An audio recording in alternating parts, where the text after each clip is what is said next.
Ham matakuyepi, Robert Bordeaux amachiapulo, Suchanga Lakota oyate amataha, Naleha, Mininaha, Otunwahe awati, Shante washte anape choose apelo.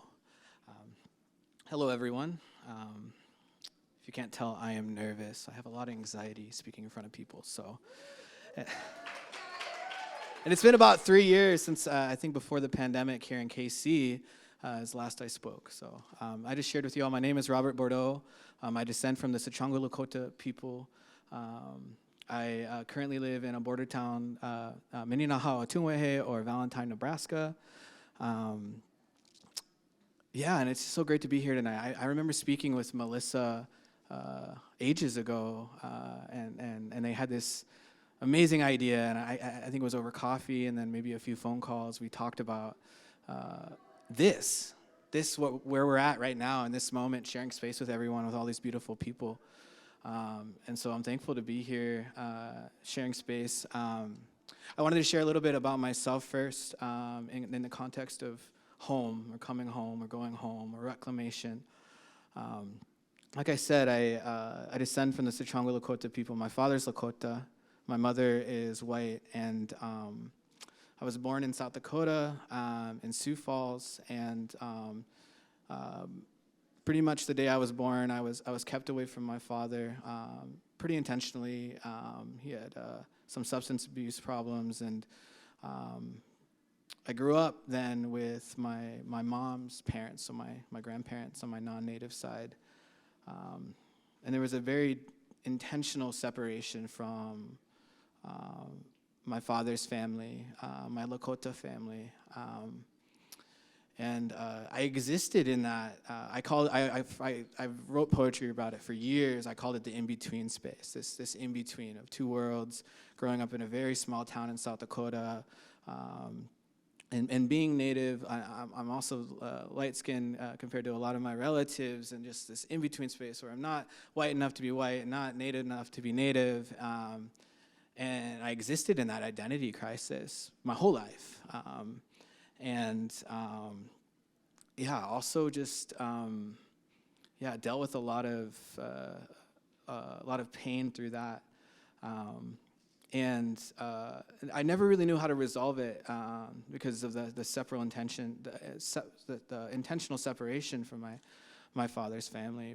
But in 2020, there was a lot going on, as we know, and I had a lot of time to sit and reflect. I had a lot of time to sit and reflect about the world around me and what was happening and what was I learning through that.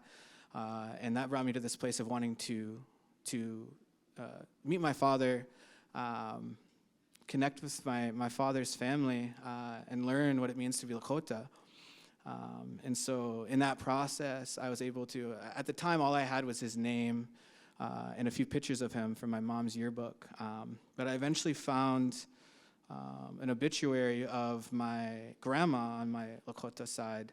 I found my father's name as a living descendant of her. In that, I also found 4 children under his name. I found 13 aunts and uncles and 50-plus first cousins.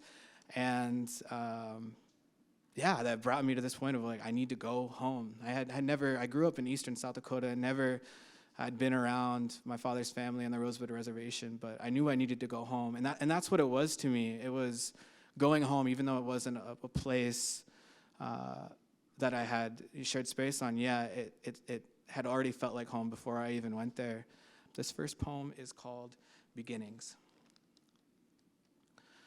I come from the dirt, the seed of a wildflower that found itself in the ditch of a South Dakota country road. I come from the soil, the tomato plant in my grandparents' garden, cared for and raised by their hands.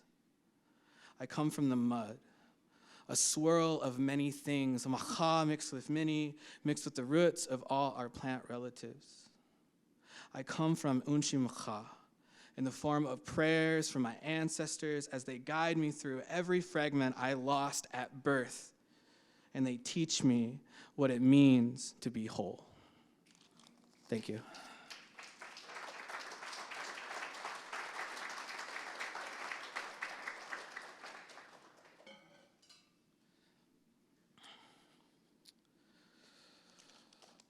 This next piece, I wrote, I think, a number of years ago now. I talked a lot about 2020. I talked a lot about this kind of decision to learn about this side of me that I had been, kind of purposely disconnected from.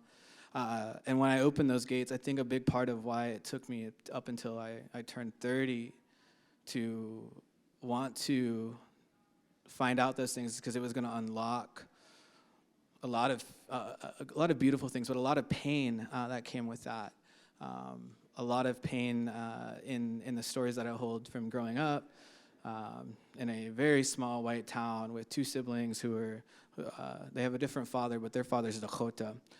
They're also a little darker skinned than me, and I watched them go through things, and I went through things, and these stories started coming out, and so a lot of them I keep to my chest. This is one story that I do like to share, and I wrote this as a way to heal a few years ago. It's called Embracing the Sun. I remember wearing sweaters in the middle of summer to hide from the sunlight. The complexity of my ancestors revealed as the sun kissed my body. Light-skinned, mixed, a swirl of clashing worlds whose fragments got stitched together into me. So I would hide in the shadows, full of sweat in long sleeves, playing outside when it was 100 degrees, because if I could blend in, I could avoid the jabs and blows from those who wanted to let me know I don't fit in. Growing up, I was taught about the sun. I was taught about how the sun is a star. But I wasn't taught how the stars give us Lakota energy when we are born. And now I know why. I've always felt the stardust deep in my bones. All along, the stars have been validating my existence, patiently waiting for me to see every piece of who I am, every complexity, every fragment stitched together perfectly into me. Thank you.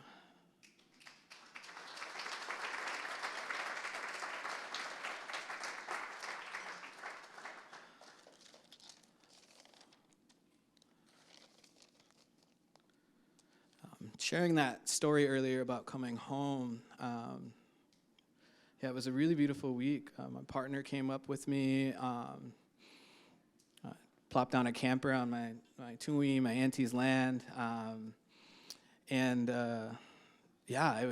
was just so many emotions. So once again, a lot of stories I keep to myself, but while we were there that first week, we decided to travel west.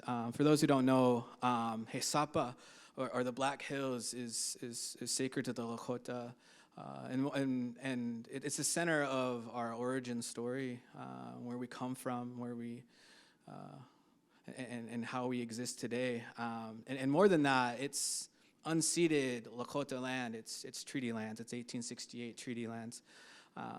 And that's a whole nother conversation. I'm really passionate about the treaties. My families were involved in the treaties, and so that being said, Hesapa is this near and dear place to me and all my relatives, and so we decided to head up to Hesapa, and that's what inspired this piece. It's called Homecoming.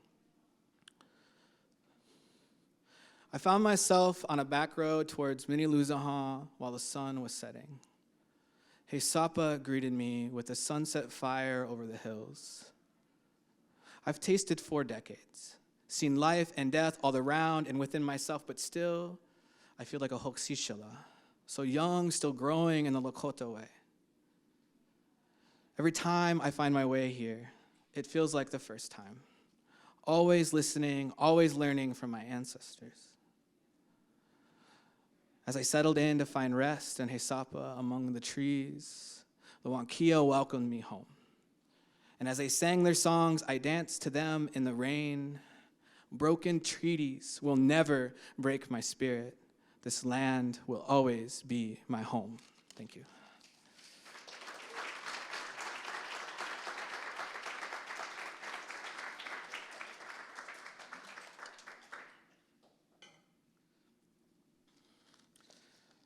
I think a theme tonight, and some of what Melissa shared about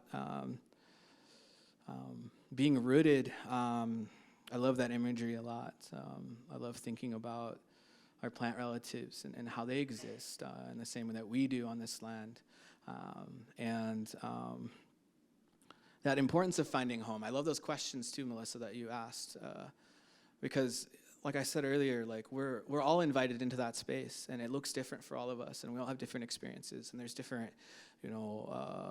colonial violences and systemic issues and all that shape everything. But at the end of the day, no matter what, no matter who you are in this room, you're welcomed into that space of finding home, finding home in self, finding home in a space, in a community with, all our relatives, finding home with the land. With that, this is touches on this poem is called Roots. Wagon wheel wounds run deep, but my roots and Hesapa run deeper. Hold stronger, keep me grounded. I read stories of resistance, from my Lakota ancestors to the Black Panthers. I realize the American dream is just American dread, and my heart aches for every single one of us colonized by those who represent the flag I was forced to pledge allegiance to as an elementary school kid. But I remember these stories of resistance. I hear in the distance my ancestors fighting to protect Ashete Shakui, and I willingly inherit the fight against every oppressive state across Unchimaka. I will stand until we are all free to place our roots deep wherever it is our Nahi needs them to be. Thank you.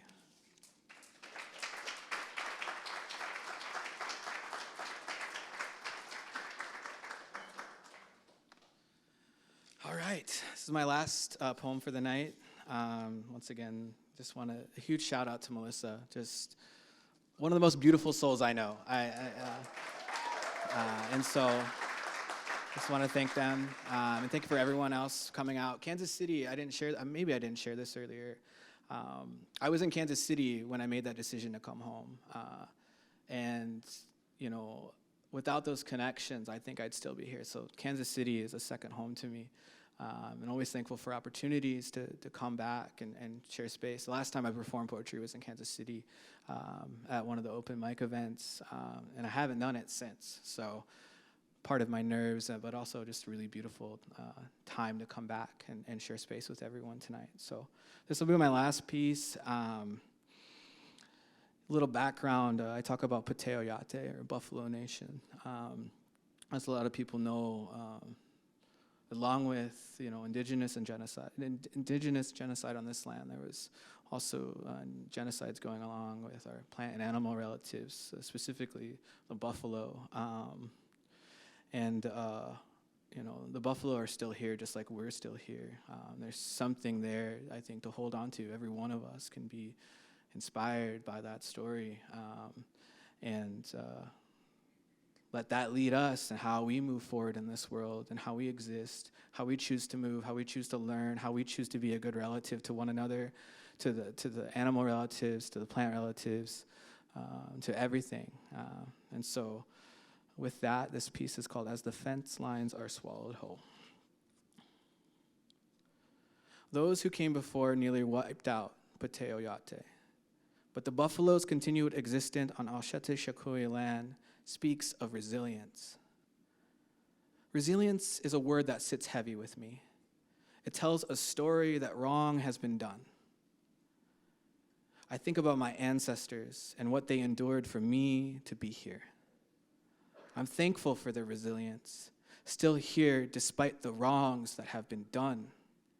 Broken treaties, broken promises, broken relationship with the land, exploited by those who only wanted to capitalize. As I travel out west, I look out my car window and watch the fences that line the road slice by like small cuts. What a construct. This idea that we must draw lines in the dirt to make a here and a there. But I see resilience, the hills and mountains and plants that find home on the shifting landscapes, like the desert spoon that poked my finger, reminding me I'm simply a visitor here. So I made it an offering to give thanks for its lesson. We are all visitors, sharing space for only a season. Our bodies offering up a quick breath before we find ourselves on our journey to the stars. What the future holds, I do not know. But in the end, I believe every fence line will be swallowed whole by the soil, and we will roam free like Pate Oyate. No longer living inside ghostly lines, no more a here and there, just here. Present with Unchimacha and every relative who shares space with her. So while I'm here, daily I ask myself what I will breathe life into and help grow with this one quick breath I hold. Thank you.